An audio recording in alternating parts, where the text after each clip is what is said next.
In the city of Philly, where the birds take flight, Eagle swag on the rise each and every night. Tone and Marcus got the scoop ready to ignite. From the lanes of South Street to the broad street lights, dashing like a running back, hitting every play. Flying guys in the zone, never led astray.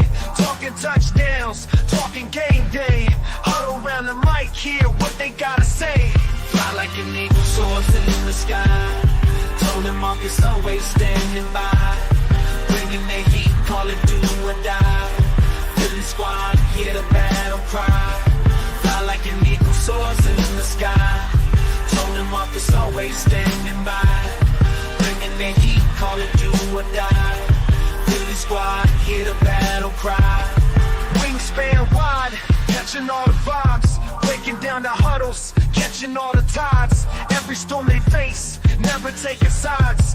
Eagle vision clear with pride that never hides. Cheering loud in the vet, the links where they roam. From past legends to the young, calling it home. Weekly updates, buzzing like a drone. Deep dives and highlights of the unknown. Fly like an eagle soars in the sky. Tone and Marcus always standing by, bringing their heat, call it do or die. Philly squad, hear the battle cry. Fly like an eagle soars in the sky.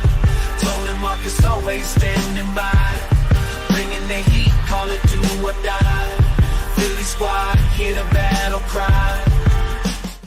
Yeah. Y'all know what the vibes is. Y'all know what the energy is. Y'all know what time it is. This is your Eagles pregame show featuring Coach Marcus from Pro Fan Talk and yours truly, Tone DeShields II from Chalk It Up Sports, where no matter if we win or if we lose, we just got to charge it to the game.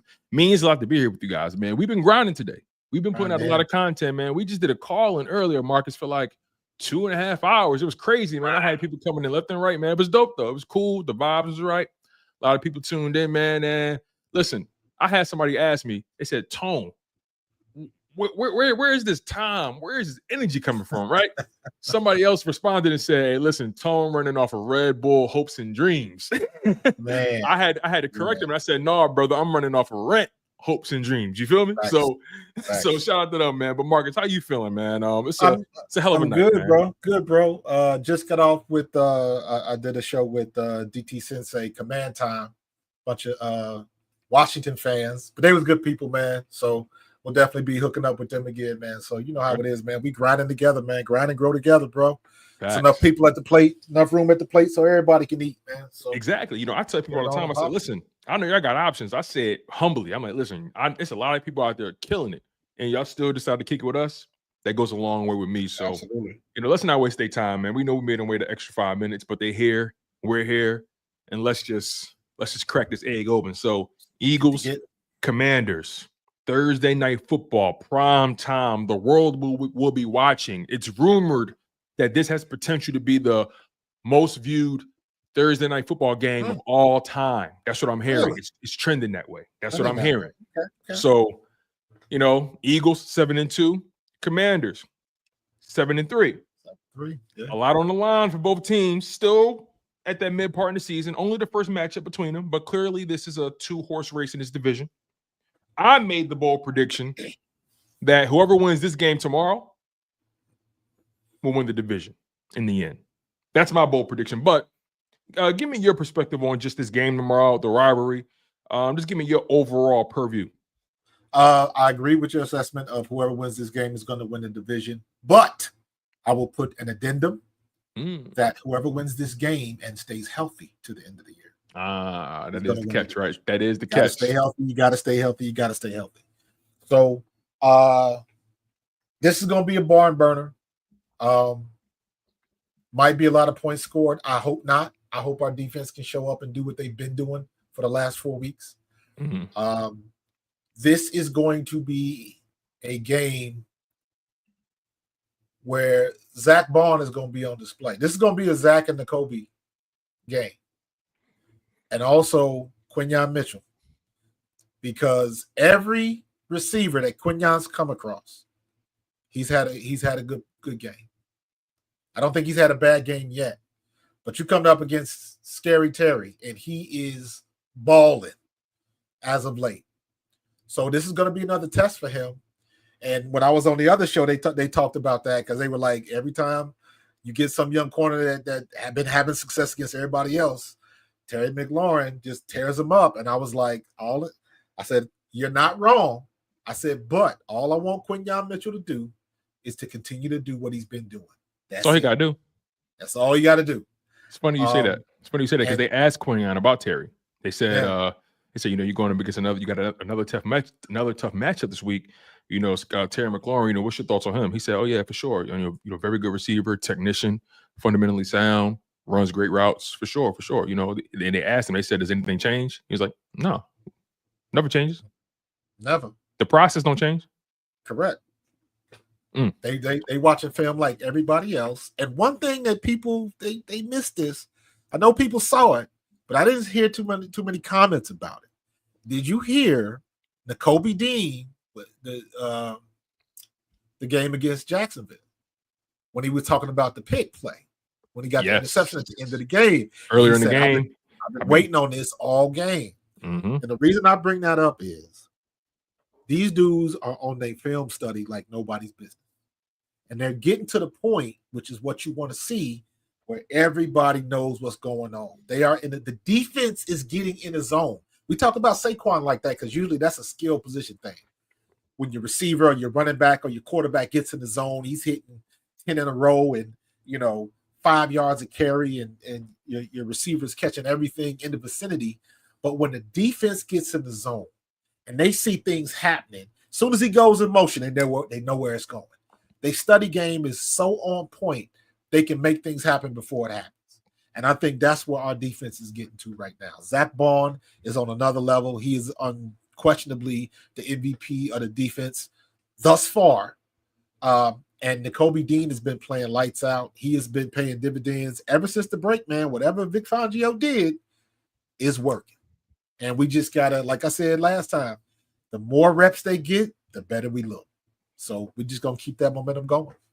I think the one thing that stands out to me is that you have a group of smart football players on that defensive side of the ball. I mean, you have a beautiful blend of experience, athleticism, and curiosity, right? Some of these young guys, they don't know what they don't know. Like, they just out there playing. You feel me? And they playing out there like they've been in the league for 3 or 4 years already. And, to your point about the film study and how Nakobe Dean and Zach Bond are going to be really key in this game. Nakobe Dean, he's a thinker, you know what I'm saying? He's the kind of guy that's going to have his head like buried in the film and the playbook, and he's a studier. He's an intelligent dude. We know his background, collegiately, of course. But he's a really intelligent player, really intelligent young brother. And Zach Bond, he strikes me as the same kind of guy. Both those guys strike me as heady guys. Guys are just very, very into technique and fundamental because they probably know in their minds we weren't the highest, we're not the tallest, the strongest, or the biggest. So they got to be smart players and they got to understand leverage and angles and discipline and patience. And they have to be masters of the nuances of the game. And I think that's why we've seen those kind of guys, really flourishing, especially under this Vic Fangio defense, because, you can't, Vic Fangio's defense is you got to be a smart defensive player. Let's be honest. You have to be an intelligent defensive player to execute it. And this defense as a whole has just been executing. So it is going to be fascinating to see the looks that we're going to get from that Washington offense and how the Eagles respond to it on a short week at that. Right. And I think it's another thing we don't mention enough. We talked about it earlier in the year. If Vic Fangio don't think you belong on the field, you're not getting on the field. Everybody's getting on the field. Jalen Hunt is getting snaps. Bryce Huff is starting to pay dividends. Right. Nolan Smith is paying dividends. Jalen Carter's been doing what he's doing. Jordan Davis, Milt Williams, everybody's doing what they're supposed to do, and everybody's getting clocked, which means he's trusting the guys out there on the field. So that means they've been showing what they need to show on film, and that's where it counts the most. So that's what I mean by everybody's in the zone, facing the same direction. They know what's coming. They know what's coming. So I think we're ready to go. I think it's going to be a tough game, but I think the Eagles should be able to handle business, especially at home.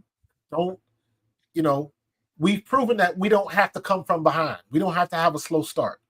And obviously, which everybody and their mama knew, but for some reason, Kellen Moore and Nick Sirianni didn't know. It's like, you want to get a fast start, run the ball. Get Saquon off tackle to the right. Run behind Lane Johnson and Mekhi Becton, and just let's roll. Stop trying to run up the gut so much. Run off tackle, read runs so you can get the ball to him deep and let him do what he does best. And everybody, right now, we should be looking to go play action because Saquon has got everybody petrified. So those linebackers have to come up to support or at least respect them, which means our mid to deep middle should be open. So I'm looking for A.J. Brown to eat. So let me ask you this, right? Because their defense is nowhere near where their offense is in terms of quality of play, right? They're giving up 21.7 points per game, which is 12th in the league. It's not the worst. They're allowing 324.9 yards per game. That's 14th in the league. That's middle of the pack. Opponent points per play. Opponent points per play, 0.36. That's 16th in the league. Opponent yards per play, 5.5. That's 21st in the league. It's not good at all. Their third down and fourth down defense is below average. Opponents are converting third downs at a 42% clip, which is 23rd in the league. Not good for the Commanders. And opponents are converting fourth downs at a 60% clip, which is 17th in the league. That's just below average. And the red zone is where they really can get got. Their red zone scoring on their opposing red zone scoring is 70%. When teams get down there on them, they score. They're ranked 30th in the league in red zone defense. So if the Eagles get in position, they're going to have opportunities to score. How do you see the Philadelphia Eagles trying to take advantage of their developing defense? Continue to do what we've been doing, man. So you don't think they have to, so you don't think, and again, I know it's a short week, so this is not the week where you want to try to implement too many things that's too different. So because you put, because was Thursday night games? I'm trying to remember. When did Thursday night game start? We didn't have Thursday night game. We had Monday night, but we did not have Thursday night. Okay. Just try to, you know what it takes to prepare for a game. Walk me through your idea of what it would be like to have to prepare for a short week, even though you don't necessarily have that experience. But because you know what it takes to prepare, how does a full week get compressed into about 4 days, 3 days? Well, you also got to remember, they didn't just start preparing yesterday or Monday, or they've been, fitting bits and pieces. We played Tampa Bay. We played the previous teams that we played. You look at those teams when they play Washington, and they can get some stuff from that. So they've slowly but surely filtered out and filled out the notepad building up to this game. So they didn't start at square one.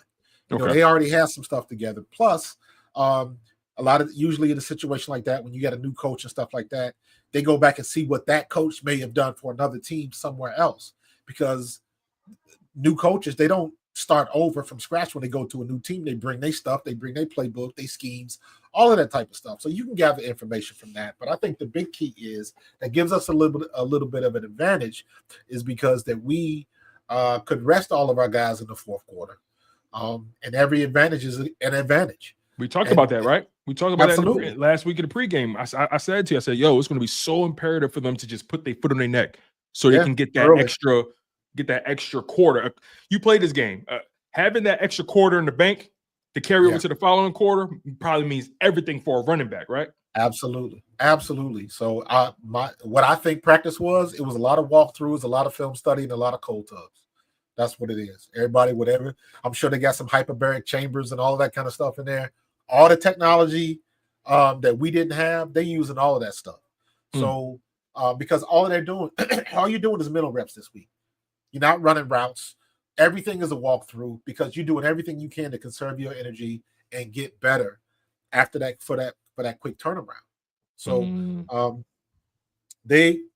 a lot of film study and a lot of walkthrough, a lot of mental reps. They ain't no need to tackle and all of that type of stuff. And they are in the same situation, except worse, because they had to go to the wire with Pittsburgh. They had to go to the wire. And one thing I brought up on DT show, I was like, listen, Jay Daniels is playing lights out, but his ribs are still barbecue right now. He's not 100% healthy. So don't let him roll out the wrong way, and Milt Williams is sitting there waiting for him. So he can go back to square one in one play if he tries to go zig when he should zag and he gets hit the wrong way. So that's something that he's got to look out for. I mean, you're not going to play scared, but I don't know if his mobility is limited, stuff like that, and what happens when he takes a hit. So we have been getting to the quarterbacks as of late, and we are going to have to do that because you already know Jayden Daniels can get the hell up out of there in a hurry, and he's faster than Jalen Hurts. Yes. He might not be strong as him, but he is much faster than Jalen Hurts, so we're going to have to be on our P's and Q's. Bryce Huff and Nolan Smith, they have got to set the edge and contain everything so he can't get outside and kill us. We got to stop the splash plays. I think that's where it's going to happen. And watching film today, Jayden Daniels gets the ball out of his hands quick, and he loves throwing checkdowns. So our linebackers, that's why I said the linebackers. Linebackers got to be on point. I don't want to leave it to Quinyon Mitchell to shut down Terry McLaurin. I don't think he's going to shut him down. He might be able to contain him. Right. If he does shut him down, that's gravy. Right? But that's not my expectation. My expectation is for him to limit big plays. So the linebacker play is going to be paramount this week because Jayden Daniels loves to check down, and he's always a threat to run. Okay, let me ask you this, because I'm looking at his numbers right over the past several weeks. His worst running game came Sunday against the Steelers. 3 carries, 5 yards. Longest run of the day was 4 yards. And one of his other not so good days running the ball is Baltimore, where they lost. Yeah. 6 attempts, 22 yards. Longest run of the day, 9 yards. You keep him in that pocket, they don't win. Simple as that. When he's able to affect the game more with his legs, that's when they win. But I'm also curious if you have anything in mind in terms of what is it the Steelers did to hold him to his worst rushing performance of his young career. 3 carries, 5 yards, a guy like that? That seems more than just that seems like more than just scheme. That sounds more like a decision. Yeah, I got to go back and watch that game again. When I was watching film on him today, I was just watching cut-ups. Okay. And specifically, I was watching all of the plays third and long, 3rd and 7+. Because I was looking at their formations, what they were running, all of that type of stuff. But I'm going to have to go back and watch that Steelers game. What did you find? What did you notice? You say you were watching 3rd and long stuff. Yeah. They're really good on 3rd down offensively. 3rd and 4th down. They're really good. Well, that's why I was saying Jayden likes to get rid of the ball quick, and he likes to get the ball to Robinson. He likes to check down to his running backs. They run a play where it'll be trips right. It'll be ace, ace, strong left. How should I say it? Tight ends on the left. You got trips on the right. Okay. Running back is strong side. Okay. All 3 receivers are taking off, running their routes. The running back runs a dig route. So he runs 5 yards outside of the end man on the line of scrimmage, and he cuts right back underneath. Both linebackers take off. So the linebackers are probably about anywhere between 8 to 12 yards deep. So he gets the ball. They're using 5 yards. They're using the trips to clear out. And the middle's been wide open, and he just dumps it to the running back and lets the running back be the running back. And the reason why they do that so quickly, you're not worried about your lineman being ineligible downfield. Mm. So their timing is really good. Their spacing is really good. So look to see that. So every time you see an empty set or every time you see trips to one side or the other, look for that screenplay because it technically is a screen. You can call it a check down, but it looks like a running back, a halfback screen. So he's uncovered because he's staying in the block. Then at the last minute, he goes out like he's going to run a flat. Then he just cuts back underneath, and Jayden Daniels just dumped it to him. And the one play I saw, he ended up getting like 25, 30 yards. So, and then there was other plays sprinkled in there, but he likes to get the ball to his running backs. He gets rid of the ball rather quickly. And I'm like, once again, everybody been studying that Tampa Bay tape. That Tampa it's funny because that Tampa Bay game was one of the worst games I've seen from that defense in terms of seeing them just getting sliced and diced. And we haven't really seen that again. Granted, the quarterback play hasn't been the highest. The best quarterback we've played since the bye is Joe Burrow, and I mean he definitely was getting us on third down. So I guess for me, I look at it from the perspective of they got Terry. They're really maximizing their talent right now. I'll say that for sure. Yeah. But when you think about the way this Eagles defense has been playing, it's kind of hard to bet against them right now, right? I agree. And that's why I said just keep doing what you've been doing. Because you get, I mean, don't sleep on Eckler either. Yes. He's been making the most of his touches. So they got a dual threat in the backfield. They got a triple threat when you look at Jayden Daniels, but he likes to throw the ball. He's a pocket quarterback that can just get out of his own way and get himself out of trouble. Right. So, our linebackers have got to be sound, and, it's really going to come down to what Huff and Nolan Smith do on the edge. Are they going to force him out of pocket, or are they going to be able to get home? So that's going to be a game where discipline is key. I'm glad you said that, because now I want to go back and watch that Steelers game to answer that question. What did the Steelers do? Because I know Eagles was watching that tape. I did notice that the Steelers were they overcommitted to limiting them on the ground. So there were moments where you saw 5-man fronts, a 6-man front somehow. Like they would just stack, like if there were moments where they were really like stacking the box, giving them a different look. So I think that was part of it. But again, 4 quarters and you hold that man to 5 yards rushing. I'm really curious. Like I might have to double back and rewatch that game and find out what exactly they did. Also the Chicago game too. Yes, the Chicago game. They got the Hail Mary and you got the dub, but let's look at what happened, because you should not have won that game. Right. So same thing. What did Chicago do? They kept them in check. So you know what I mean? So there's some answers that we got to search for, but I think Vic Fangio, I trust him now. I'm at the point with Fangio because we knew Fangio is not the guy that just if you ain't earning it, you ain't playing. And on top of that, he's not the kind of guy to just let a cut bleed. He's gonna rectify something. He's gonna shake something up. He's going to find an answer for whatever the problems he's facing. Exactly. But everybody's been getting snaps. So what that tells me is Fangio is comfortable with what he's got on the field, even with Jalen Hunt and Bryce Huff finally paying dividends. Everything is working. Hence why they didn't make a move at the deadline as well. I wouldn't be surprised. I wouldn't be surprised if Howie and Fangio had a conversation and Fangio was like, "Listen,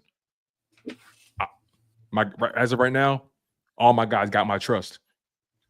Right. I can't. Somebody else in here will just mess up what we got going on right now. You would just mess up the chain of communication, add new voices. We are good, and I promise you, these boys are gonna be ready by the time it matters." Yeah, I wouldn't be surprised they had that kind of conversation. And not for nothing, man. Jayden Daniels, he's been having good games. He's not having great games. He had the one game where he went for 326. Mm-hmm. Everything else, he's had 2 games where he's thrown for more than 250 yards. Right, Baltimore and Chicago. Chicago, he hit him for 326, and they still should have lost that game. So even though he's throwing it around, they weren't getting it in the end zone. 18-15, and on top of that, his accuracy is starting to come down to earth a little bit more. Right. Baltimore, versus Cleveland, he completed 56% of his passes. Baltimore, right. he jumped back up to 68, which is a great number. Carolina, he didn't finish that game, obviously. Right. And then Chicago, after the rib, because he hurt his ribs in Carolina. Chicago, 55%. New York Giants, 68%. Pittsburgh, 50%. He's been kind of up and down with his accuracy since the ribs. Yeah. So it's interesting to see. I'm curious to know how long will he be able to hold up physically. And what I mean by this, I don't mean as far as him not being able to finish the game, but just you take enough hits, eventually that ball don't have the same zip on it. You know what I'm saying? So especially in your ribs. Yeah, especially in your ribs. I'm really curious. I'm really curious to see how that goes. Let's jump to the offensive side for the Eagles because they're humming right now. They're confident. They're playing free. They're scoring damn near at will. What do you expect them to do to take advantage of the Commanders' mediocre defense? The same thing they've been doing. Run that rock, right? Listen, nothing. You're dead serious. Nothing got to change. Nothing has to change. So you don't see anything unique to prepare for besides the quarterback? No. I don't see a damn thing that we need to change right now. There has not been a team that has been able to stop Saquon Barkley. Not one. The reason he didn't get 100 yards last week is because he didn't play in the fourth quarter. Mm-hmm. Or, in my opinion, he would have at least been less than 50 yards behind King Henry. I think King Henry's got him by, I want to say, almost 200 yards. Yeah, something like that. I know. Yeah, he would have greatly closed the gap. So, Saquon, I'm still waiting for Kellen Moore to really, really, really unleash the play action. But we haven't done it yet. You feel like you're still meat on the bone when it comes to that? Absolutely, dude. Because you got to look at it like that. And I'm not. And maybe they are. Maybe they're just doing all the play action out of gun. I hate that because it's been proven. You can go back and look at the tapes. Every time we run out of pistol formation, something's happening. Something is happening. And like I said before, Saquon has got defenses petrified. They have to come up and respect him. Is it fair to say that? Is it fair to say that pistol was like a healthy medium between shotgun and ace? Right, because what you want is the running back is directly behind the center, and he's going downhill. That's the key. He's going downhill. If you're in pistol or you're in ace, you are going downhill first. You're not taking a step sideways. And I hate that we run so many center guard slams from gun formation because he's taking a step sideways. Now, I know there's an element of timing. Right. Because if a guard's pulling or if a tackle's pulling into that AB gap, you got to give it time so you can let people clear. You can have a lead blocker going through the hole. Right. But I still don't want to be, as a running back, I still don't want to be going east and west before I go to the line of scrimmage. I don't want to do that. And a lot of times when we hand the ball off like that, he's got to run sideways and try to outrun him, as opposed to going downhill and you got zone read runs where you like, Becton, do what you do best. Lane Johnson, do what you do best. We're going to stick Van Sumeren out there at tight end or put Dallas Goedert. Y'all get those blocks, and Saquon Barkley can do what he does best. He can be a running back and see what he sees. If you ain't got trust in Saquon Barkley now with his athletic ability and just his overall knowledge of how to play the position, you shouldn't be around. He is at the point right now, give him the ball as deep as humanly possible and just watch him work. Everybody has to respect him. And that is prime. That's like prime hunting for play action pass. Because every time you stick that ball out, and every time it even looks like Saquon might think about raising that elbow to get that handoff, everybody has to stop. And one step equals 3 yards of space in real time, going full speed. That's what you want. So that's why I say if they can get Saquon established early and get those linebackers coming up, AJ, Devontae are going to eat across the middle. There's nobody back there in that mid to deep middle. That's the chess match. And right now, we got the piece right now. You know what I love about Saquon right now? You really see how he's matured as a runner. Yep. You know, one of the knocks. I think you said this a while back. Correct me if I'm wrong, but I remember there was a knock on him that, you know, there were times where he kind of was just always hunting for that big play, and you know, you really see the maturity in the running. And what I mean by that is, for those who don't know what I mean, is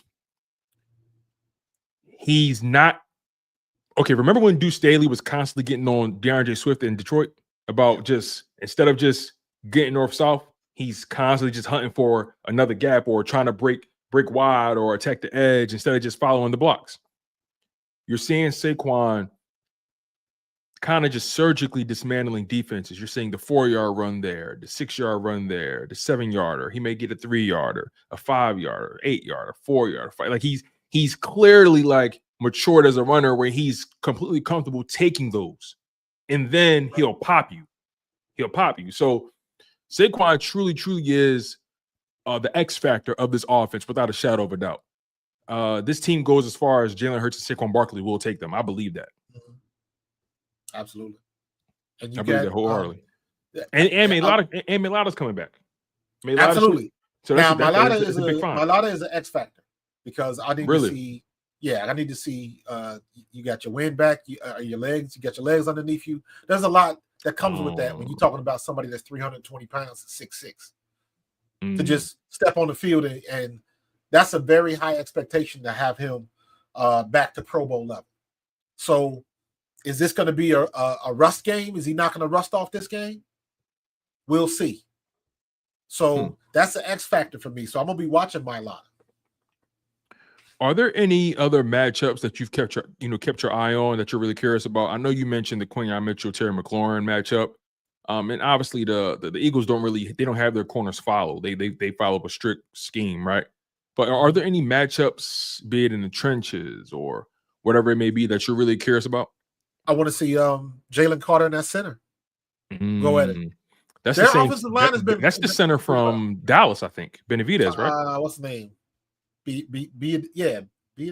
But Biadaz? What is it? Benitez, something like that. Biadaz. Make me want to say biatch. Biadaz. I don't know how to say it. Biadaz. Yeah. So that's gonna be interesting because Jalen Carter, he's on the tear right now. He's having a great game. But I think for me, when I think about this game, and during the call-in show, you get a bunch of different perspectives. Somebody said something really key. They said Washington hasn't ran up against a team as complete as the Eagles right now. They haven't. Because when you think about who they lost to, right? Let's just think about who they lost to for one. They lost to the Baltimore Ravens, right? We know what their offense is capable of, but Baltimore's defense has been compromised all year. Yeah. Yet they still were able. Yet they still were able to beat you somehow, some way. The Steelers, right? It's that Russell Wilson, new quarterback. I think that was his 3rd game or something like that, or his 4th game. Under center, and they're still working out the kinks of their offense, right? I don't think their offense is as is ahead of ours in terms of where they want it to be. I agree.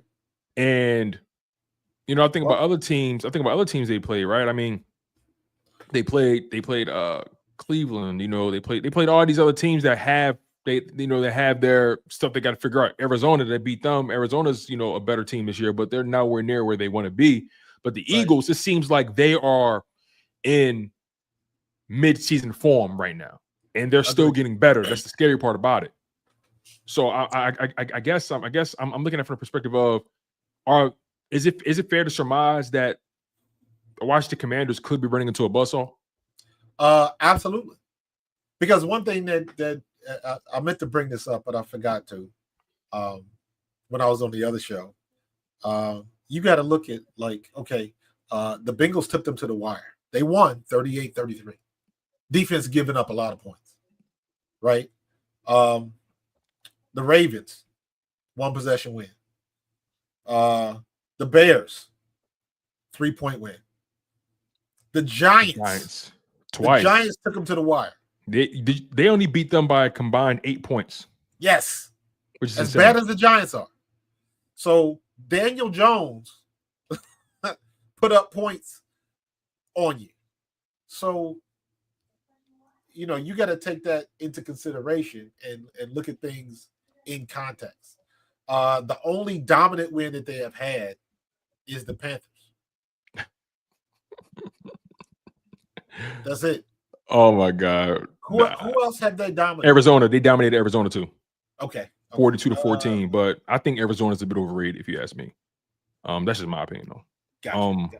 But other than that, though, they've dominated two teams, Arizona, and they dominated Carolina, and the Philadelphia Eagles are better than both those teams. Yes, you can combine both those rosters, and they still wouldn't be as good as the Eagles roster. Yeah, I think our offense is better than their defense. And would you say our defense is better than their offense? Or is that a push? To me, I still think we get the advantage because our young secondary is playing better, as good or better than theirs. So, and then really, you're going to look at the linebacker play and how is Quinyon going to do against McLaurin?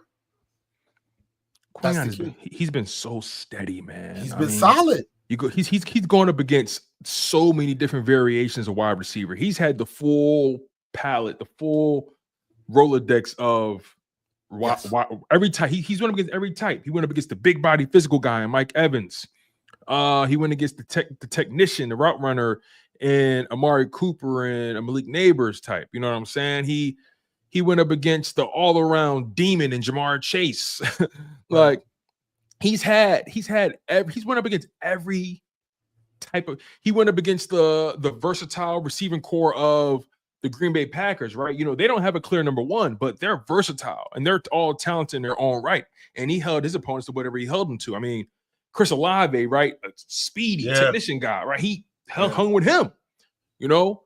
So it's one of those things where he's had the luxury of maybe the opponents as a whole may not have been the most dangerous, but his matchups from a pure personnel perspective, he's had to deal with some real heavy hitters in this league. Yeah. And he's held his own quite well. He's been very disciplined. No moment has been too big for him. And they've tried him deep. They've tried him. They tried him in so many different ways. And he's so many different ways. He's so technically, like the one that stands out to me from the previous game. I'm not sure who the receiver was, but they tried him deep.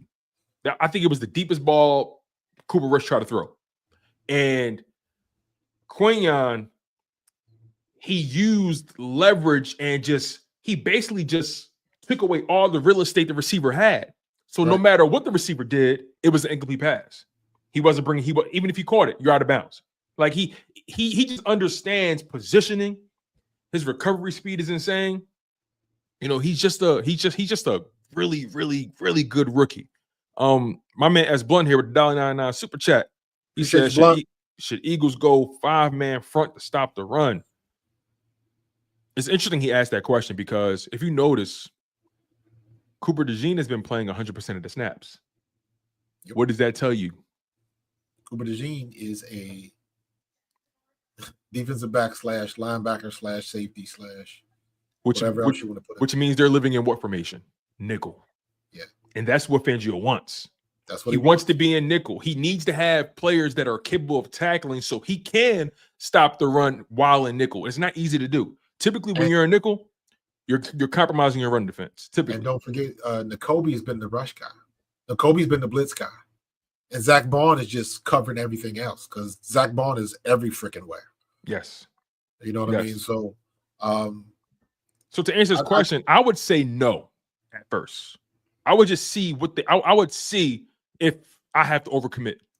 I think it's going to be one of those situations where they're going to show it and then somebody's going to drop out. Because you got to look at it. You got to look at when everybody comes up to the line. I see what you're saying. I see what you're saying. Everybody's pointing, and you got two guys in the gap. Who's dropping out? That'd be interesting. Well, that's the chess match because that's what the defense will do. Because what they're trying to do is they're trying to force the offense to recognize somebody, and then they drop that person out. Okay, so that means there's a man free, but you've already called a blocking scheme. So you're trying to free something up. So usually when somebody drops out, it's usually going to be a twist or something like that, or there's somebody else in coverage that the quarterback hasn't accounted for. Because what the quarterback is calling the play or he's calling the audible, where I got 5, 6 people or 7 in the box or whatever the situation gives you. Now, when you snap the ball, now it doesn't look like what I thought it's going to look like. Right. That's how you create the confusion, and that's how you get the turnover. My dad got a question for you, and thank you, S. Blunt. We appreciate the super chat, big dog. My dad says, question for the coach. In order to win against Washington, Jalen Hurts must not make any turnovers. Do you agree? I don't agree. I would rather him not make turnovers. But just like we saw last week, even though it was a subpar Cowboys team, that's a turnover is just one play. Now, that the interception he threw in the end zone, that was just a hell of a play. That dude, that was Trevon Diggs, yeah. Oh my God, he threw the ball where it needed to be. Goddard was open, and he stretched for that thing. He did. And, he made and up people the ground. People forget Trevon Diggs is on. Like, if you really look at Trevon Diggs, he's not. Him and Ramsey are not built like normal corners. Yeah, their arms are real long. He made a hell of a play, man. Other guys get paid too. That's one of them situations. So, I would prefer him not turn the ball over, of course. But we got a good enough team where we can make up for that. I just don't want to do it. So the answer to the question is no, but I understand where you're coming from, and I still want no turnovers whatsoever. I think the fumble he had, again, hell of a play by, because he had the ball tucked. Michael Parsons just got to the right spot. Ain't really much you can do about it. It be like that sometimes too. Like, it be like that. You can have it exactly the way they taught you. And if somebody pop it at the right spot at the right angle, listen, I'll never forget. I was about to score on a 55-yard touchdown against University of Central Florida. I'm on the 5-yard line, and I didn't see the guy behind me, and he ripped the ball right out of my hand. And I'm like, first of all, I didn't even see him there, but I got a grip on the ball. But just when you catch him at the right time, or hell of a play by Michael Parsons. Yeah. So, yeah, but yeah, I feel him though. It's like, obviously you don't want turnovers, but I think if one happens, it's not the end of the world. It depends on where. And depend on bingo. I was talking to my dad on the phone about this, and and thanks, Dad. We appreciate this. I was telling him, there's, in my opinion, there's nothing created equal in football, right? There, like, turnovers aren't created equal. All numbers and yards and TDs ain't created equal. Like, all sacks aren't created equal, right? I use the example of if my star edge rusher gets 3 sacks in the first half, but then in the second half he's a non-factor, and what difference did it make? Did he really have a good game? So as far as the turnovers go, right? The Trevon Diggs interception, I didn't like it, but I was able to live with it because of the fact that I knew what he saw. I knew he threw that ball exactly where it was supposed to be. Diggs just made a really, really, really good play. Great play. So I had to live with it, and I just chalked it up as like a punt. You know what I mean? That's how I looked at it, like a punt. When you throw an interception and just look at it as like a punt. Yeah, but when you turn it over in your own territory, I don't want to give up them points, man. I don't want those.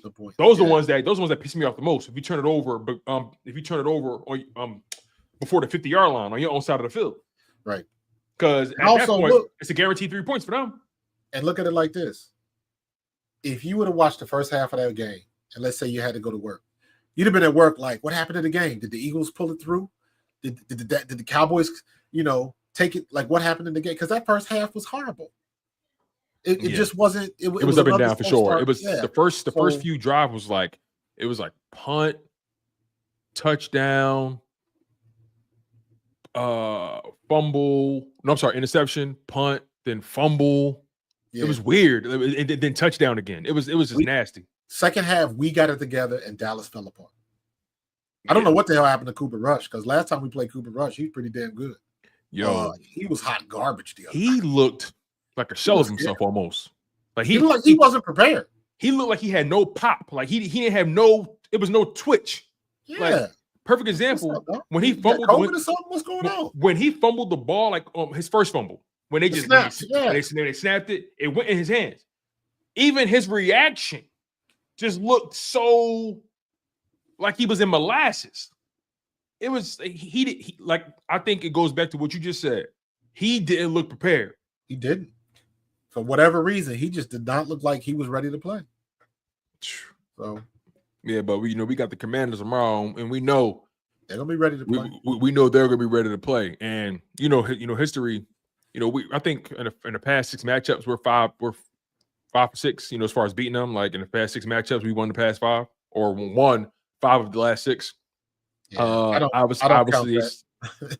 I don't count that stuff. I'm oh like, no, of course not. Yeah, talk to me about what's going on this year. And this year, they are playing lights out, and we are playing lights out. And more importantly, our defense is playing lights out.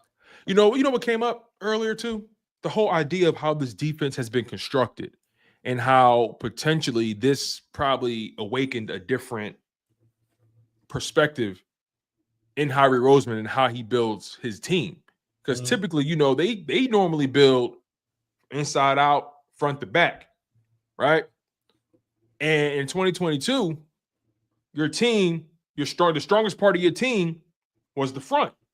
They broke the record in sacks, and they did all that, right? And that team was quite literally living by the sacks defensively. Right. The one game they were not able to get sacks in, and that was the Super Bowl. What did that back seven look like? What do you mean? As far as like,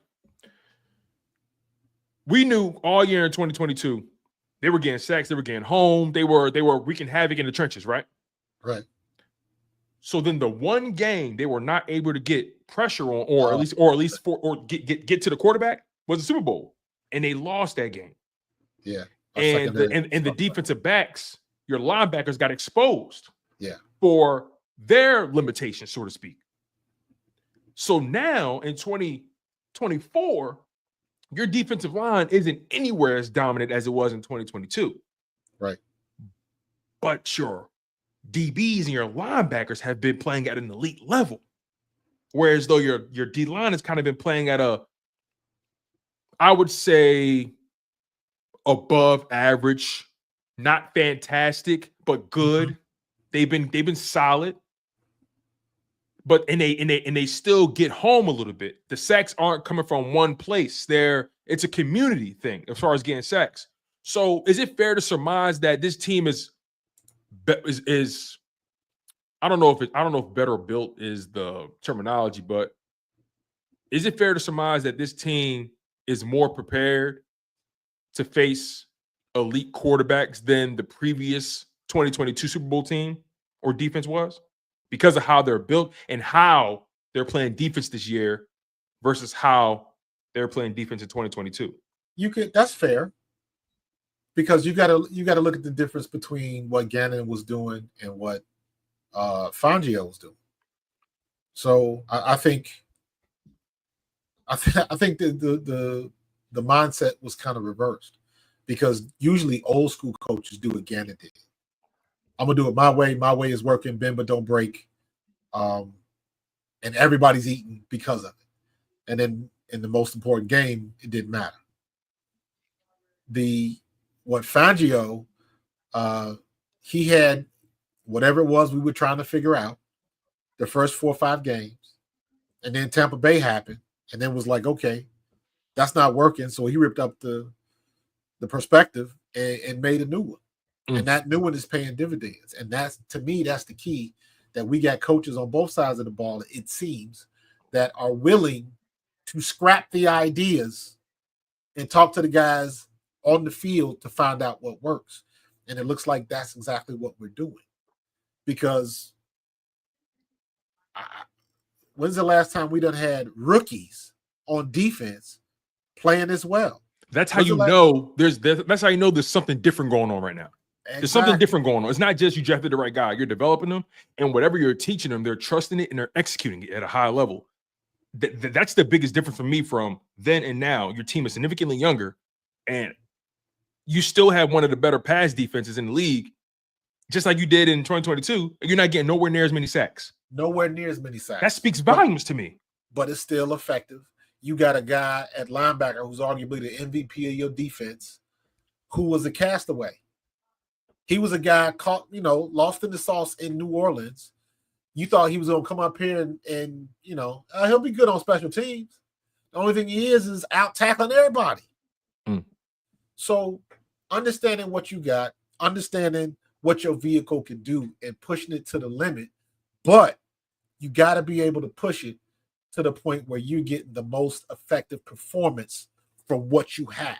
And that's what Vic Fangio was doing. We talked about that before with Nolan Smith and Bryce Huff. Bryce Huff is now a round peg and going into a round hole. Now they're not asking him to do what he's not good at doing. And we ripped Bryce Huff because he did look bad. But is that his fault? Because that's what he wasn't good at that. And they knew it. Right. Let's keep it a buck. The same thing happened when we had Hassan. The same thing happened when we had Hassan. The first 4 weeks when he got here, we kept dropping him back in damn pass coverage. And when they finally let him put his hand in the dirt after week 4, it took 4 weeks to figure that out. And he should have led the league in sacks that year. And we wasted 4 games. We wasted those opportunities. But don't you think when you pay a guy, right? I mean, obviously you're paying him for what he's done and what he knows, right?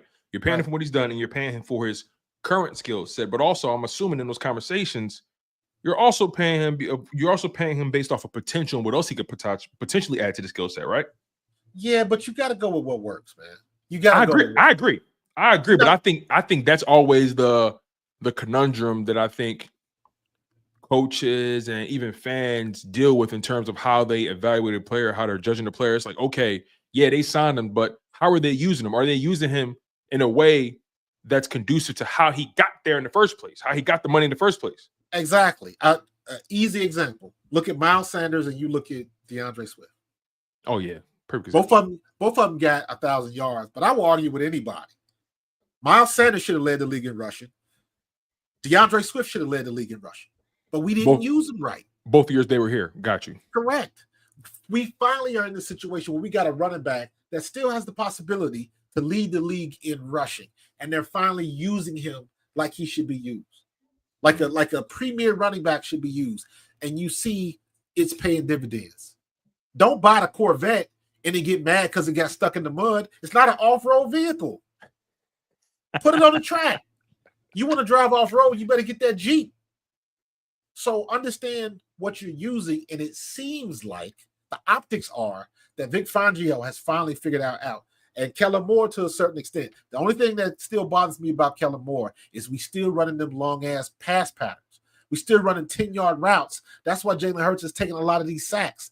The routes, some of the routes, are not all the time, but some of those routes are way too long. It's like you sitting back there, and eventually when you get in 4 seconds of pass protection, you got to make something happen. Yeah, get up out of there. Start running again. Yeah, I agree. And I feel like a lot of people don't, and this is when the nuance of the football conversation, this is where the nerds get involved, because it's like, when you have plays that are so long developing, your quarterback is naturally going to have to hold the ball longer. And I understand the Eagles' offensive line is one of the best, but you don't want to abuse that. You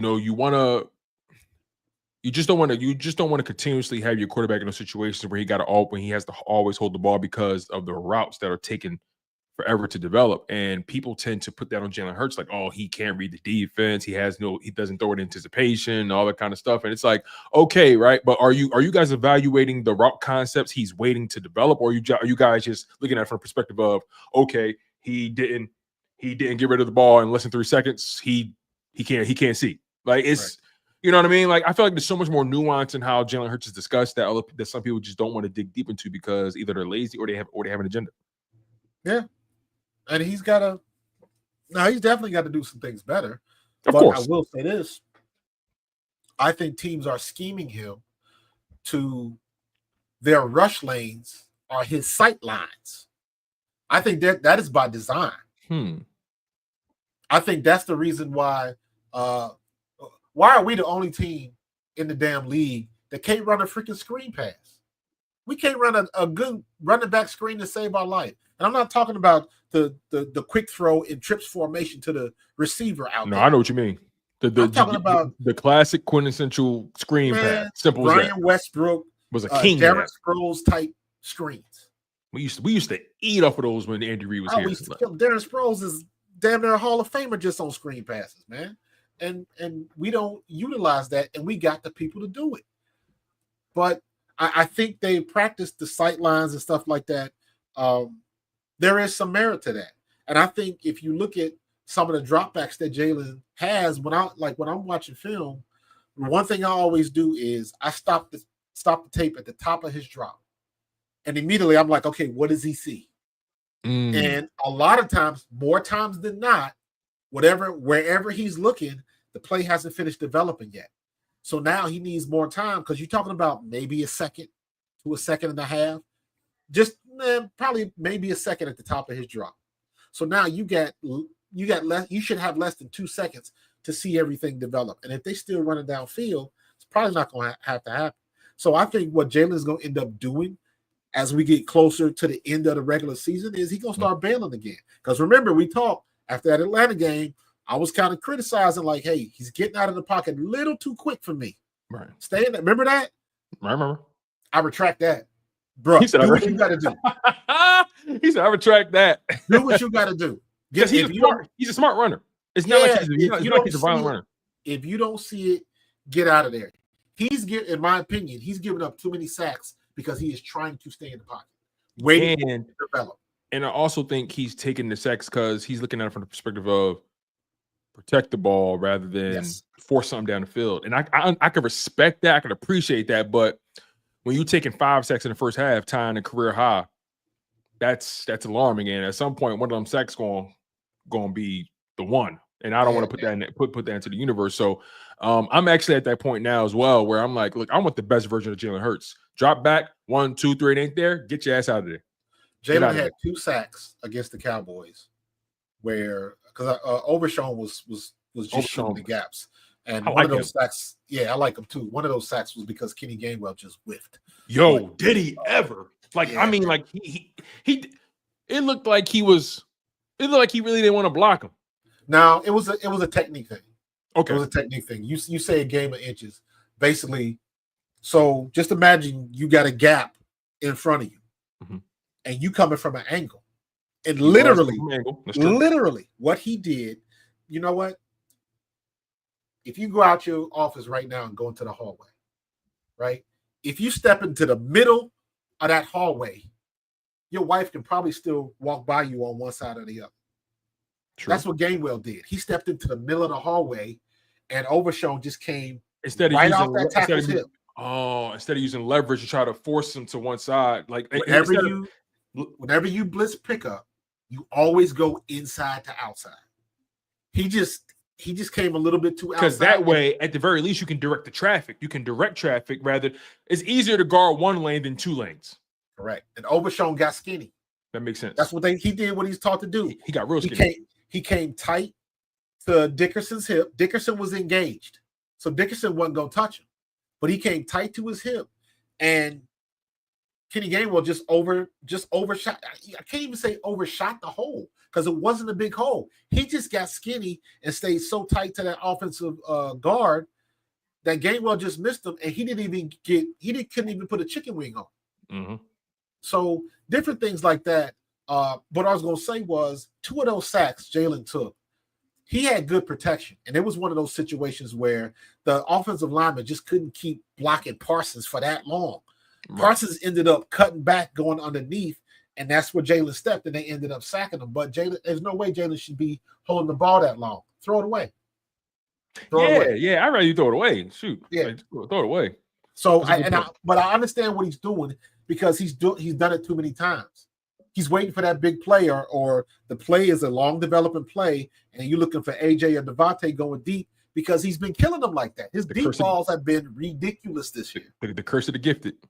When you got it like that, it's like, if I throw it down there, AJ gonna do something with it. It's good until it ain't. Devontae gonna do something. And you're right, man. We've had so many 40+. I think we lead the league in 40+ yard plays, don't we? If I'm not mistaken. So. Yeah. We've been really explosive given our style of play, which has been really cool to watch. And don't forget, AJ was out for what, 4 weeks, 3 weeks? Yeah. So I still want quick routes. Or when you do check down, put Saquon in a different position. Put him somewhere else on the field. That should be his zone when you check down. So because we got to get him the ball in the right line of sight. So Jalen will see him and can dump the ball and just like, you know what, nothing's open. Saquon do it. I will take that 10 times out of 10. Let me ask you a question before we get to our keys to the game, bold prediction, score prediction, and we close out. Let me ask you a final question. You know, you mentioned earlier how when it comes to this offense, you believe they're leaving a lot of money on the table still. Yeah. You played this game. You know what it means to go through training camp, you know, preseason, the regular season, going through the different installs, the walkthrough. You know what it's like to be an NFL player. Since they're leaving so much money on the table, at what point in an NFL season does an offensive coordinator or a coaching staff say, okay, let's start to peel more layers off this onion. Let's start to install a little bit more. Let's expand this play. Let's add a variation to this. Like, at what point in the season does an OC start to stack more complex plays for the quarterback? It depends on the team. Okay. So think of it like this. Everything is rolling. Everything is working. You can run the offense with your eyes closed. Adding something to it should be no problem. Okay. You're trying to supplement what you can already do.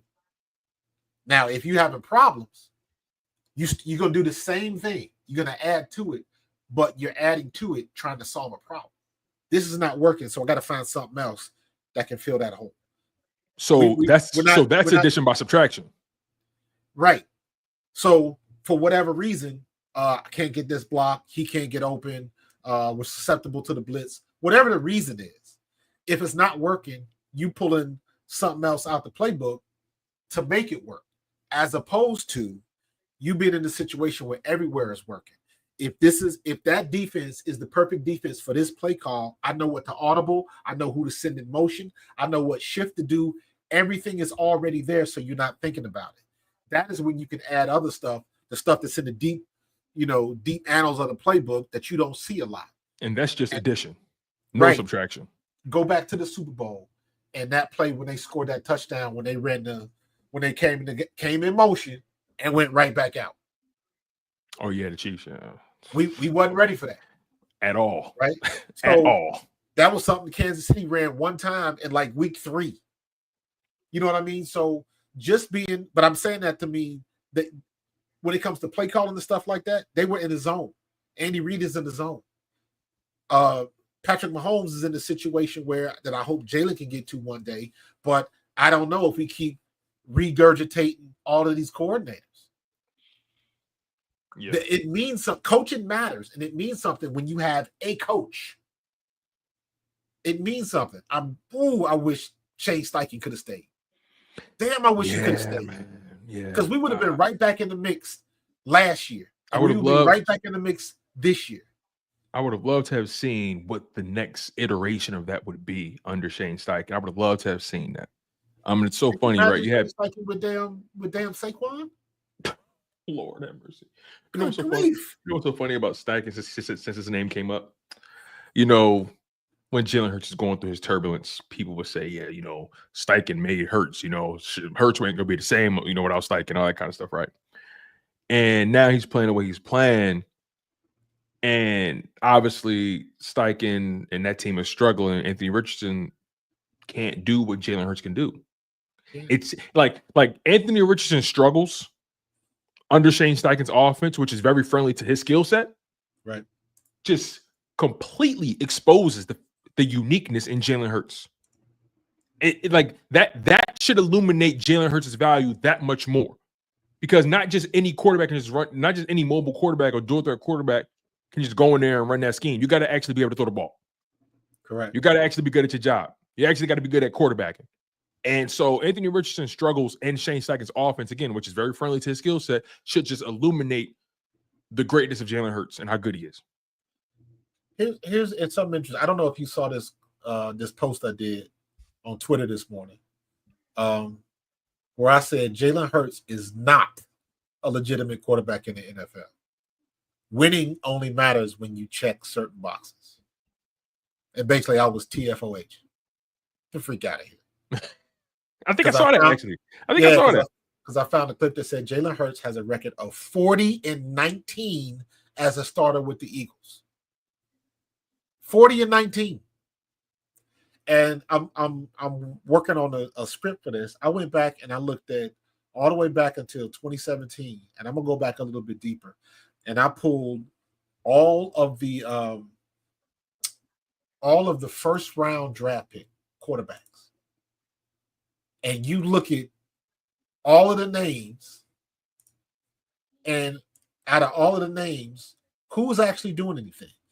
Like, listen to these names, and then you put, are they better or worse than Jalen Hurts? Now, mind you, Jalen Hurts was second round, right? Mm-hmm. And he still takes criticism. Real quick, speaking of that, the second rounder part, did you see my tweet that I posted? If Jalen Hurts was a first rounder, and I posted the stats. Mm-mm. Oh, was that the one where he was right next to? You put a, you did it side by side, right? No. I know what you're talking about. I had I'll show it to you real quick. You can keep talking. By the way, you keep talking. Yeah. I just these are some of the names, and this goes back to 2018. Okay, right. So you stop all of these guys that are better than Jalen Hurts: Caleb Williams, Jayden Daniels, Drake May, Michael Penix, J.J. McCarthy, Bo Nix, Bryce Young, Stroud, Anthony Richardson, Kenny Pickett, Trevor Lawrence, Zach Wilson, Trey Lance, Justin Fields, Mac Jones, Tua, Justin Herbert, Jordan Love, Kyler Murray, Daniel Jones, Dwayne Haskins, Baker Mayfield, Sam Darnold, Josh Allen, Josh Rosen, Lamar Jackson, and that's where I stopped. I didn't hear too many people that I think is better than him. Right. I really did. I mean, let's just be honest about this part that people really don't want to talk about, but it is what it is. He's the winningest quarterback of his draft class right now. Correct. But nobody want to talk about that though. They want to talk about his limitations. They want to talk about. Go ahead. Because he's a 6'1" quarterback that runs more than he that's a better runner than he. I can't even say that no more. Yeah. But everybody wants to put that narrative on that all he does is tush push. Or all he does is throw it to AJ Brown, and that's it. Like, my thing is, right, every quarterback has the go-to guy. You want a go-to guy for your quarterback. You want especially a young quarterback like Jalen Hurts when he was developing, right? You drafted Devontae Smith for him in his first year starting. Okay, no 1,000-yard receiver though. Devontae came close, but still he was in the 900 range. And they probably assessed Jalen Hurts and said, okay, we want to fast track this kid's development. How can we do that? Let's bring in AJ Brown. You know what I'm saying? My thing is, you want talent around your talent. Why? There is Marcus, I don't know if you agree with this, but there is a strange obsession with quarterback suffering in the NFL. Yeah, I agree. We are so obsessed with quantifying a guy's greatness based off of what he's able to play with and not play with. And I don't understand. I don't understand that ass backwards logic. You should want your quarterback to have as much talent around him as possible, regardless. Tom Brady didn't go to Tampa Bay for the sun. He went there because he saw the field position and he said, "Oh yeah, that's going to be good for where I'm at in my career right now." They don't, and it's indicative of the era that we are in with the social media. It just feeds into it. Everybody wants instant. They want instant quarterback like you want instant pancake. Just add water, and it don't work that way. And I tell people this all the time. You go back and look at Troy Aikman. You go back and look at Peyton Manning. You go back and look at Drew Brees.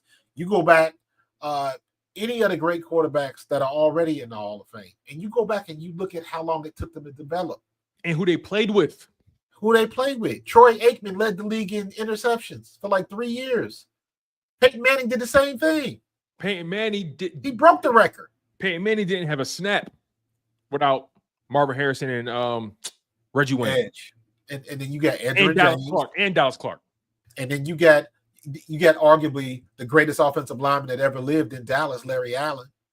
And then you got Emmitt Smith did what he did, and all of that stuff, man. It just, I don't understand when it came to the point where, like, I guess the nostalgia of those quarterbacks, everybody thinks that those guys did it all on their own. They think Bradshaw won 4 Super Bowls without throwing the ball to Franco Harris and number 88, Lynn Swann. You know what I mean? Right. That was a hell of a draft class, by the way. He drafted like 4 Hall of Famers, 3 Hall of Famers. And then you look at, to your point, you look at what Tom Brady did and who he had up there. And of course, he had a Hall of Fame coach that knew what strings to pull and all of that kind of stuff. Even going back when Dallas was on top of it. Before Jerry Jones got his mitts on. When you had Troy Aikman and Michael Irvin and Emmitt Smith and all them guys they had on defense, and then Jimmy Johnson was running the ship, you couldn't touch him. But he had, to your point, Jimmy Johnson put a team together. That's a coach. Jimmy Johnson, Bill Parcells, and Bill Belichick. Them 3 dudes know how to put a team together. And they will blast you out the gym. I'd even go as far as I'll say the old school Buffalo Bills that went to 4 straight Super Bowls. They lost them, but how the hell do you get the 4 straight Super Bowls? You got to be doing something, right? That's insane when you think about it. Insane. That's not easy to do, man, to be that consistent. But again, you got to surround your quarterback with talent, right? You got to build the roster. You know, people was in love with CJ Stroud in year 1. They was in love with him. You know, he had Nico Collins and Joe Mixon, and you know, they had what's the other kid? They had Tank Dell, and you know, like they were going crazy, right? This year, CJ Stroud is taking some of his lumps. Taking his lumps. And he's supposed to. And here's the thing, though, right? Again, they invested in that roster to make sure that their first round quarterback is going to come into a good situation, right? And this year, Mixon's been in and out of the lineup with injury. Nico Collins has been out. I think he comes back this week, but he's been out for the past few games. Here's the thing, right? Peep this. Before Nico Collins got hurt, the Houston Texans were 5-1. Since he's been hurt, they're 2. Oh, I'm sorry, I take that back. When he got hurt, they were 4-1. 4-1. Since he's been hurt, they're 2-3. But oh wait, you know, we're not going to question CJ Stroud's ability to do his job, right? We're not going to question, you know, well, he's not winning. We're not going to question that, right? That's only for Jalen Hurts. You know, Jalen Hurts was missing AJ Brown for 4 games. He was missing 3 games. He was missing AJ Brown for 3 games. He was missing Devontae Smith for a game. He was missing Devontae Smith for 5 quarters. Right. That was Goddard for 4 weeks. That was Goddard for 4 weeks, 3 weeks. Missing 2 offensive linemen. You know, like, but no, Jalen regressed. Jalen taking a step back. You know, it's just it's just the weird fodder. I'm like, yo, y'all really do not keep the same energy. It's crazy to me. There's only one franchise that has done it the right way and is paying dividends, and that's Green Bay. Green Bay kept Jordan Love on the shelf for what, 3 years? 2 seasons. They kept on shelf for 2 seasons. He got spot starts, but he was on ice for 2 years, and then they broke him out in year 3. But Aaron Rodgers got up out of there, and he had been sitting on the bench, developing, watching. And every year you do that, every year you get to watch behind a good quarterback, your difficulty level goes down. Because now you know what to expect. You know what to do, you know what not to do, and all that kind of stuff. And you look at Jordan Love, he's probably the best young quarterback out there right now, with the exception of maybe Brock Purdy. But Brock Purdy argument is to your point. Brock Purdy got crazy weapons down there. He got Kittles and Debo and McCaffrey's back. And guess what? You take out CMC at that line. Like, so because I got into a little bit of a debate, and somebody was like, you know, this team goes as far as Saquon goes, right? And I'm like, well, the Texans go as far as Nico Collins and Stephon Diggs goes, or Mixon. The Ravens go as far as Derrick Henry goes. Like, I mean, let's not like people love saying, "Oh, Saquon, he's you know, what would the Eagles do without Saquon? Like, they're saving him. We signed him for a reason." Exactly. Like I don't understand people's logic when they talk. Like Marcus, it's like you thought I signed him just to let him watch. I signed him so he could cover blemishes. I signed him, so like it's just like make it make sense, people. But where would Jalen Hurts be without Saquon Barkley? No need to worry about that. We signed him for that reason. We signed him to help our quarterback. You know what I'm saying? They signed Derrick Henry to help Lamar Jackson. They didn't sign Derrick Henry just for their health. They said we need to take pressure off of our quarterback. Let's sign Derrick Henry. What he's doing. Every GM's goal should be to take pressure off of your quarterback. But no, we're obsessed with suffering. These guys, we got to be able to see you do it with nobody to prove you're legit, right? And that's that Tom Brady stuff. That's that Patrick Mahomes stuff, right? Exactly. And those guys are outliers. You think about it. You think about it like this. For one, they're very unique individuals. For two, you take away anybody number one weapon, the offense is going to look different. They love saying, hey, without A.J. Brown or Jalen Hurts is not. Hey, we never seen – y'all love calling Joe Burrow the man, right?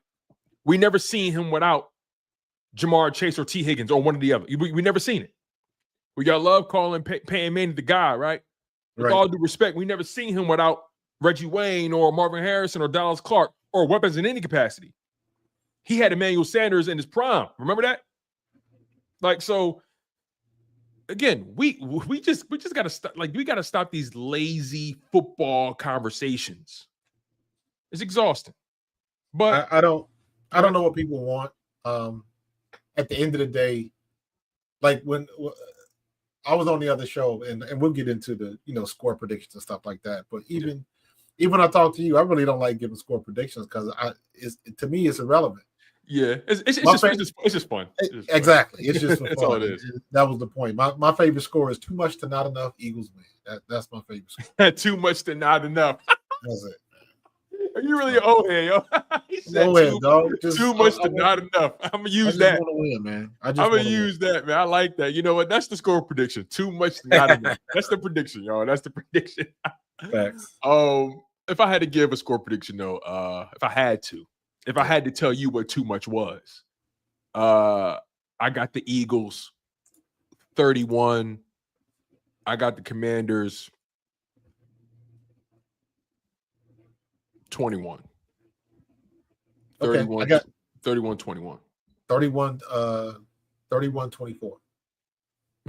That was my second mind to say 31-24 because I feel like, to your point, they're gonna kick a field goal at some point. Yeah, but I'll stick with mine since I said it. 31-21. Matter of fact, 31-21. I roll with it. I got 31-24. I roll with it. All right. Any bold predictions? Anything shocking that you think will happen? Because we've been doing all right with those. We've been doing okay. They kind of been happening low key. Bold prediction. You know what? All right, it's time. What you got? Quinyon Mitchell. Keep Scary Terry under 50 yards. Ooh, that's bold, especially according to what you said, how he typically treats young guys. Yeah. Okay. Quinyon Mitchell holds Scary Terry under 50 yards. Now, he might score. But I'm going to say he holds him to under 50 yards. Okay. I like that. I'm going to do you one better. And this one is the a Commander's connection. Jahan Dotson scores his first touchdown of the season. Revenge game. We didn't even touch on that. We did not touch on that at all. We did not even touch on that. What does that mean for a guy like that? Have you ever been in a situation like that? No. But it's. What do you think is on his mind? Because you're a competitor at the end of the day. What do you think is on his mind? You want to prove that no, you shouldn't have let me go. That's it.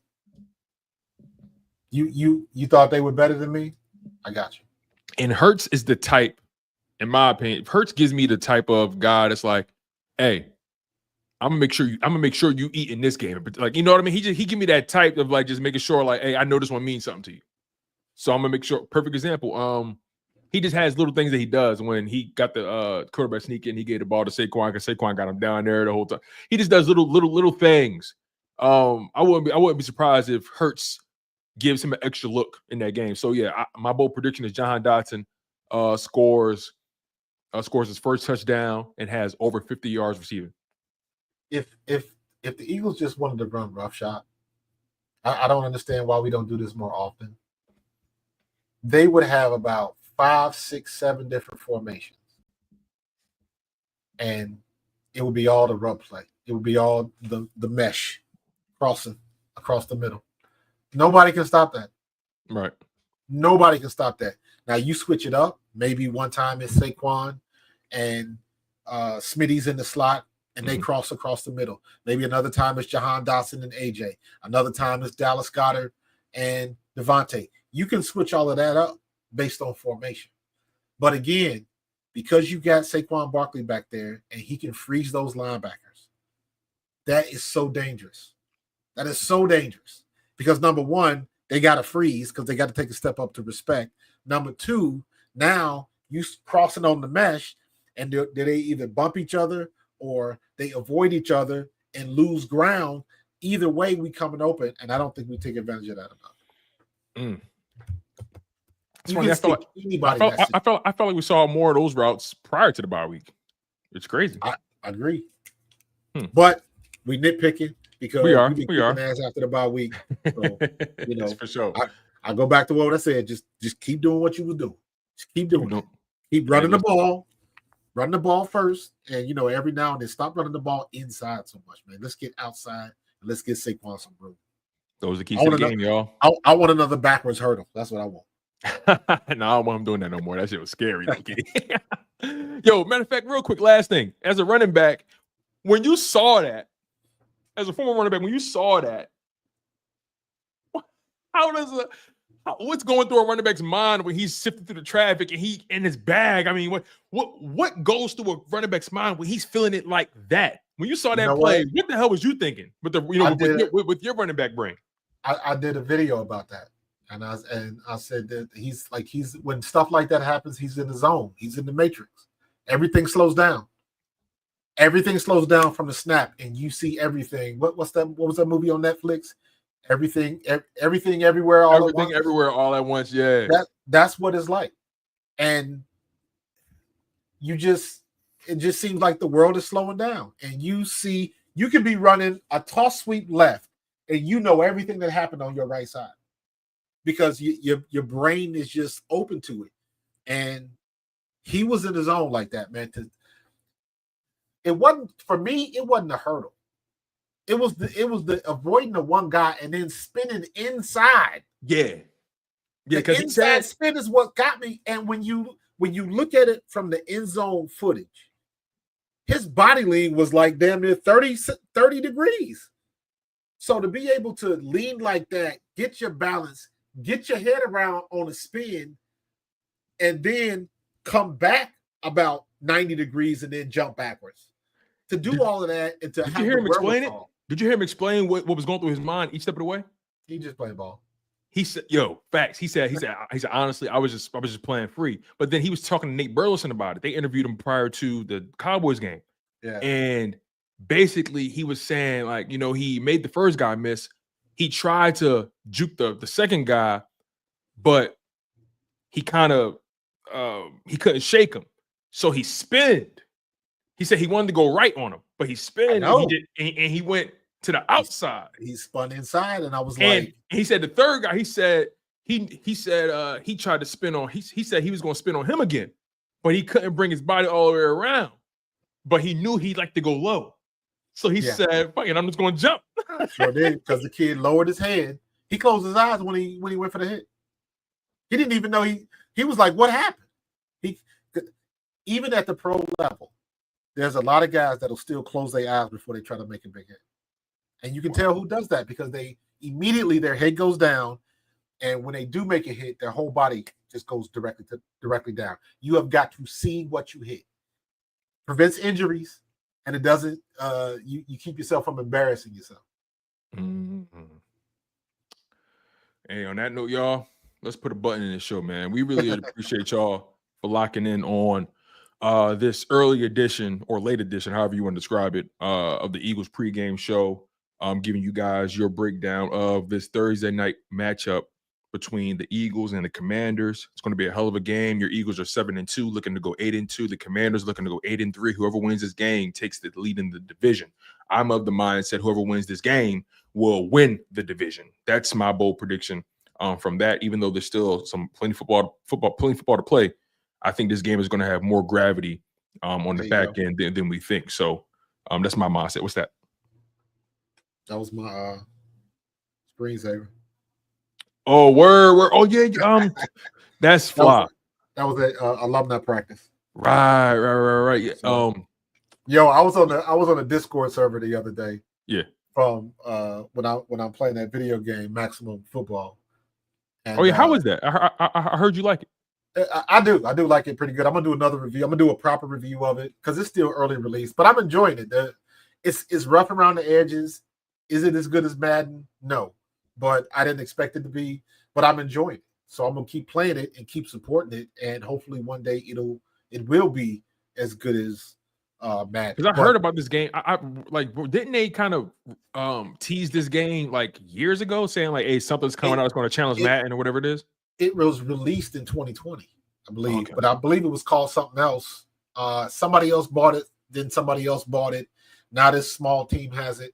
I like it for the I like the customization stuff. I can make my own teams, all this kind of stuff.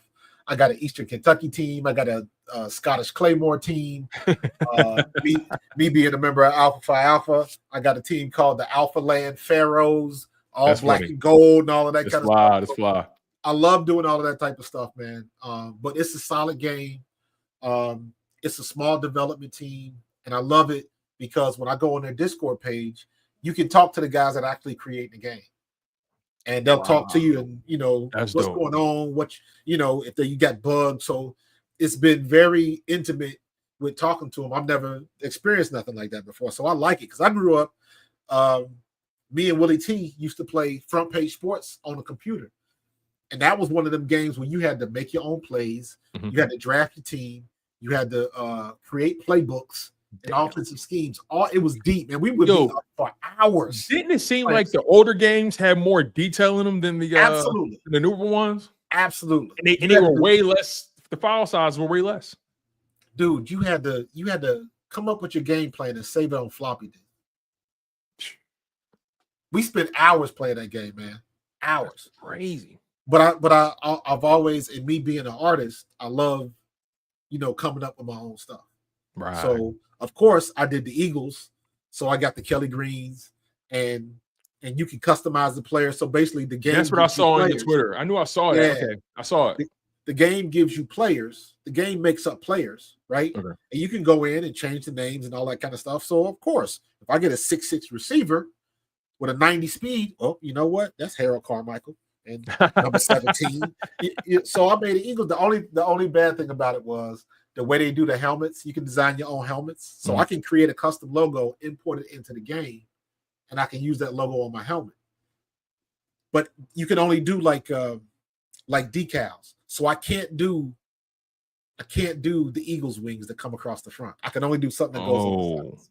So that's the only backup. So you might see a my Eagles helmet has the eagle head on the side. That takes me back to the early Madden days, like Madden 04.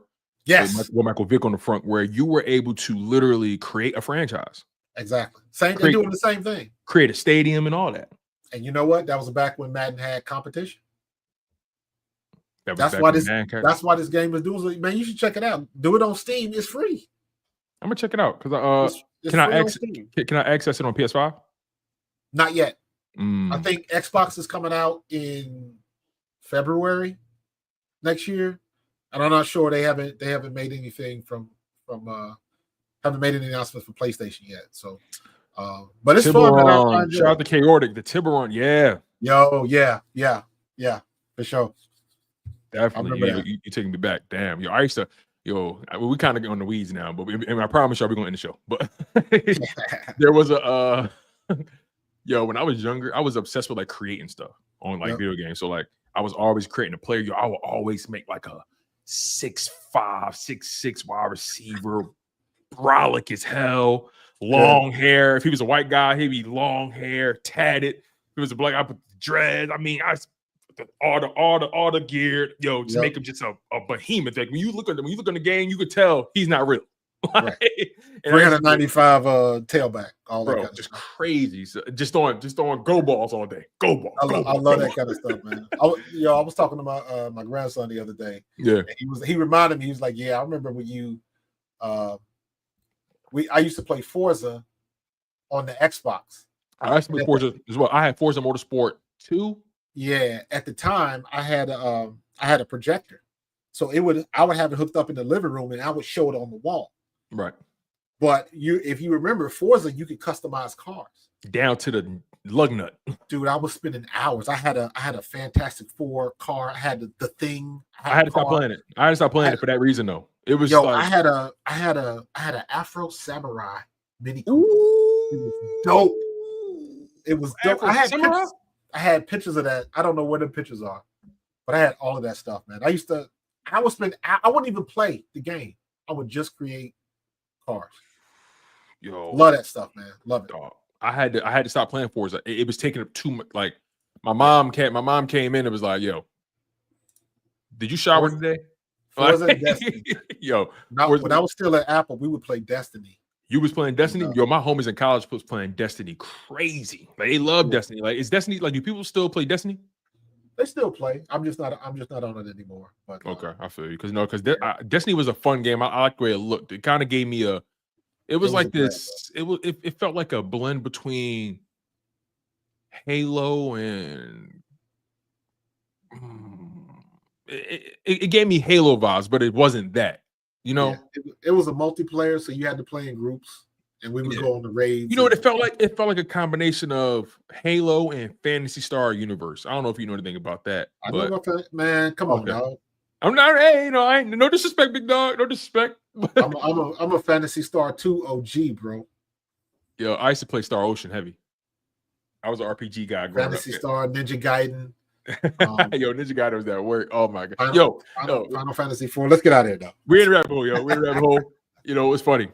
I told my wife, "Yeah, I'm gonna be live for an hour." She said, "No, you're not." I said, "No. Normally we keep these shows at an hour, 10 minutes at the most." Like she said, "Okay." Hour and a half later. Anyway, y'all, we appreciate y'all so much for just locking in and bearing with us, man. We know we kind of got off the rails a little bit towards the back end, but it doesn't matter, man. It's a conversation. We have fun. It's content at the end of the day. We know y'all enjoy it nonetheless. We appreciate y'all so much. Make sure you guys smash that like button. Make sure you guys are subscribed to Pro Fan Talk. Please go subscribe to Pro Fan Talk. He does amazing work. He knows his stuff. And as you guys can tell, he's creative as hell. He's going to do everything possible to give you guys a dope product. We're always talking offline about what's the next thing we can do to add to this show. And he got some things cooking up for us. That new intro song y'all hear, hey, Coach Marcus was able to cook that up for us. So make sure you guys continue to lock in at Pro Fan Talk. He does amazing work. Subscribe. Make sure you guys also lock in with me at Chalk It Up Sports, where no matter if we win or if we lose, we just got to charge it to the game. And it's straight like that, y'all. It's fly goes fly. And we out of here, man. Hey, Marcus, real quick. Kick that shit. Go Birds. Fly like an eagle soaring in the sky. Tone and Marcus always standing by. Bringing the heat, call it do or die. Philly squad, hear the battle cry. Fly like an eagle soaring in the sky. Tone and Marcus always standing by.